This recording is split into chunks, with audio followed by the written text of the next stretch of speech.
Eleanor Mary Ingram was an American writer whose death cut short a career that could have been truly memorable. Born in 1886 in New York, the daughter of lawyer John W. Ingram, she began to submit short stories to magazines as early as age 16, contributing to The Cavalier, The Smart Set, and the Red Book magazine, among others. In 1909, she published her first novel, The Game and the Candle, a story of an American facing adventure and intrigue as his cousin becomes emperor of a European nation. Her novels were contemporary romance stories and remain forgotten today. However, a few months after her death in 1921, at age 35, her one fantasy/horror novel, The Thing from the Lake, was published, which renowned cataloguer of the fantastic E.F. Blailer for some reason called very bad, despite the praise given it by other writers and its genuine high level of quality. Roger Locke, a well-to-do songwriter from New York, is brought by his agent to view a long-abandoned house and farm in Connecticut. He is smitten by the place at once, though the lake around the house, turned into a regular swamp by the absence of the old dam, is not to his liking at all.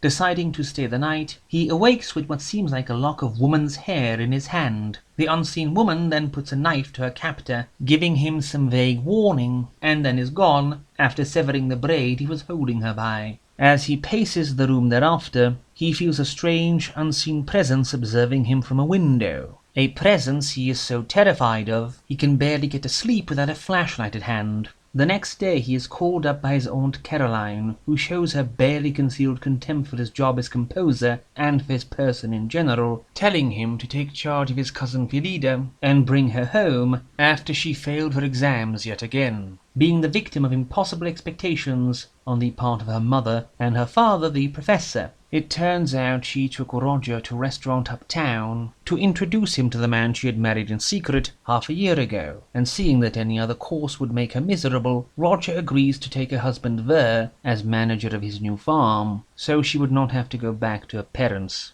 When he visits the farm sometime later, he finds the place transformed, but as he lies down, the thing watches him again from the window, smacking its lips in a slimy, oozing fashion before disappearing. The strange woman also appears again, and says Roger should be proud of himself, because his will alone had, for a time, sent the thing back to cower at the barrier through which the Dark One had come. For 200 years ago, an evil man had found a way to rend a hole in it, such that it, and its like, could pass through. The woman, who claims she is not of Earth, calls herself Desiree Mitchell, related to the old Mitchell family that owned the farm for decades. She warns him of the thing, and its jealousy and hatred, and it indeed comes forth, trying to exert its will against Roger, who manages, barely, to withstand it. But the issue lies in what can be done, and if you can somehow definitively face the thing, and perhaps seal off the breach that allows it entry into the world, while coaxing and drawing closer the mystery woman to trust him, her whom the thing claims ownership of by virtue of a pact of centuries. The story manages to portray a battle with a malignant, inhuman force from beyond the veil in a very skilled manner. It is a must-read novel in the weird tradition, regardless of what E.F. Blailer thought of it.